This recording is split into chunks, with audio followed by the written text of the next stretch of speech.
De retour sur YouTube, de retour sur YouTube. Vous allez la voir toute la journée. Quand vous n'avez pas les moyens d'avoir une chaîne.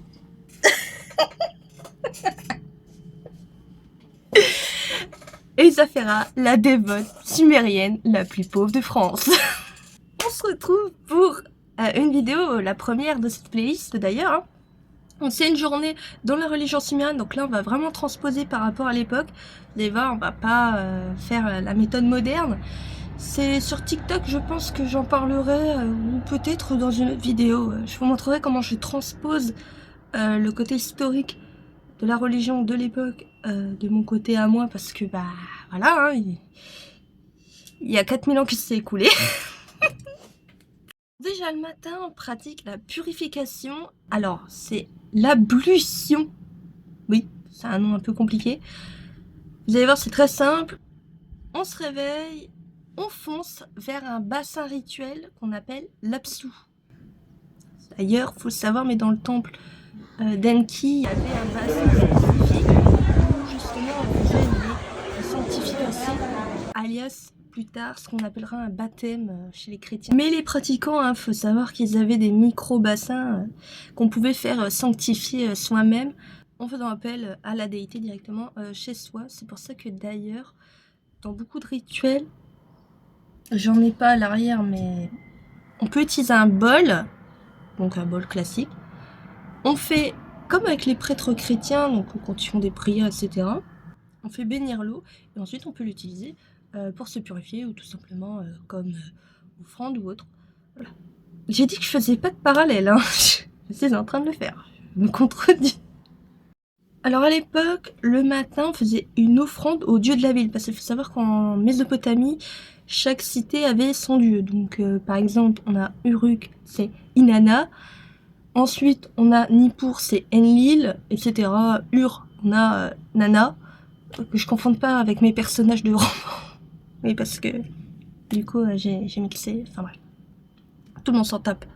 Mais du coup, qu'est-ce qu'on apportait concrètement? Bah, c'était classique.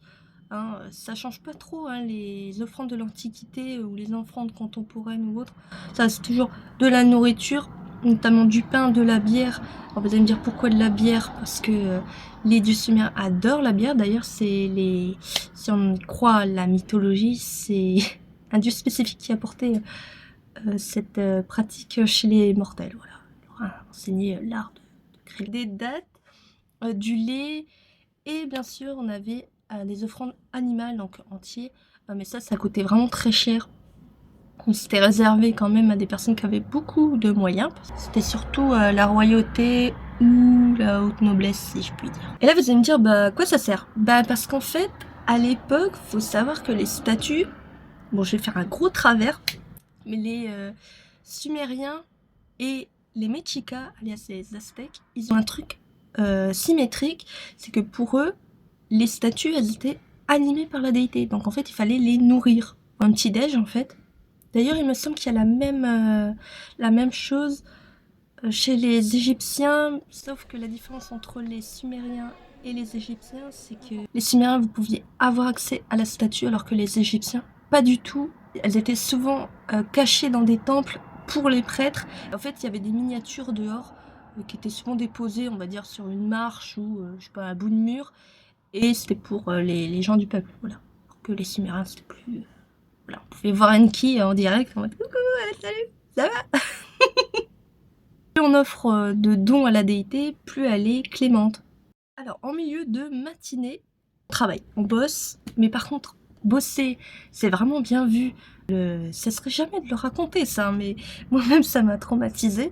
C'est pas Anne qui a créé juste pour dire « Ouais, vas-y, je vais créer des êtres humains, parce que j'ai envie d'en créer. » Non, c'est parce que les Igigi, donc les subalternes des Anunnaki, ils en avaient ras le cul de bosser.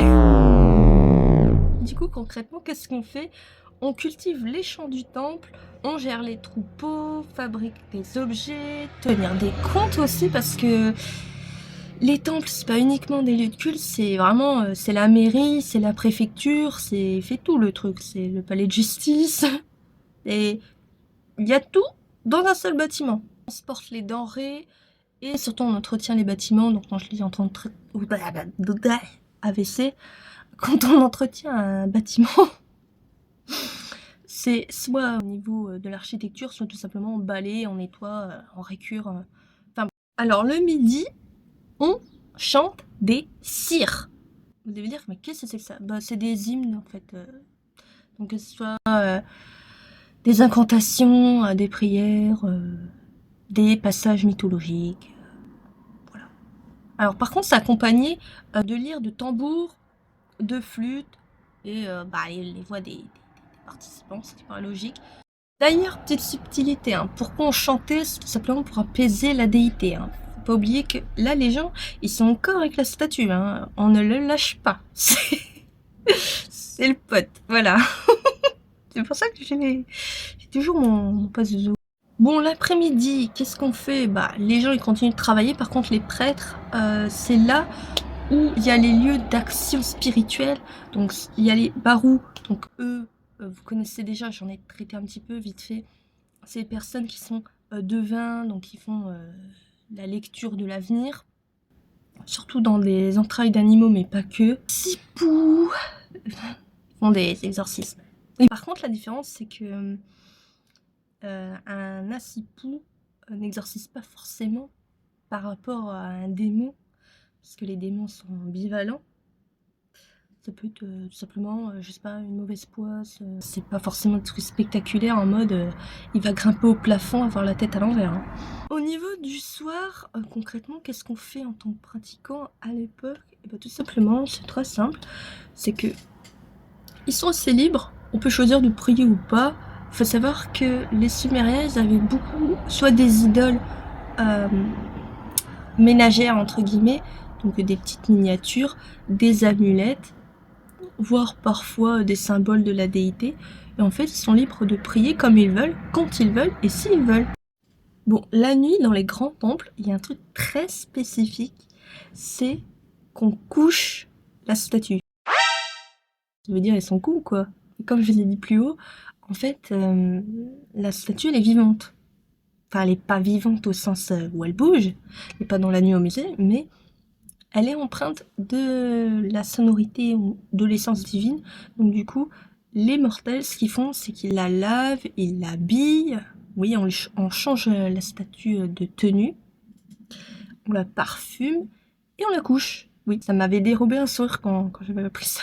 Et d'ailleurs, il faut savoir que la statue, quand elle est déplacée, elle est vraiment escortée. Hein. Il y a vraiment tout un cortège autour en mode il peut rien lui arriver. Hein. Le temple peut s'écrouler. Ils vont tous se mettre dessus pour la protéger. Enfin, un peu comme moi, quoi. Petit bonus pour la fin, c'est à Babylone, je vais dire en Babylonie, ouais. Oh, j'en ai marre. J'en ai marre de moi. T'as pas marre de moi? Faut savoir que dans la tour de Babylone, pareil, c'était le même système. Hein. Ils ont été, les Babyloniens ont repris des Akkadiens, qui ont repris des Assyriens, qui ont repris des Sumériens. Hein. C'est tout un enchaînement. Hein. Ils faisaient la même chose, donc habiller, nourrir la statue, etc. Mais il faut savoir que dans la tour, il y avait une prêtresse de... J'ai oublié son nom, putain, elle est connue en plus. Honte à moi. À ce qui paraît, il y aurait eu des prêtresses qui vivaient justement dans des appartements spécifiques. Donc il y avait une femme qui était choisie. Cette femme, elle devait rester chaste et elle servait d'objet S. Elle avait un statut très très spécifique et très privilégié. Mais voilà, c'est pour vous dire à quel point il y avait vraiment tout un côté vivant entre le sacré et l'humain, dans le sens où on pouvait croiser des dieux sans vraiment trop de soucis. Je crois que j'ai une case cassée, je suis pas sûre.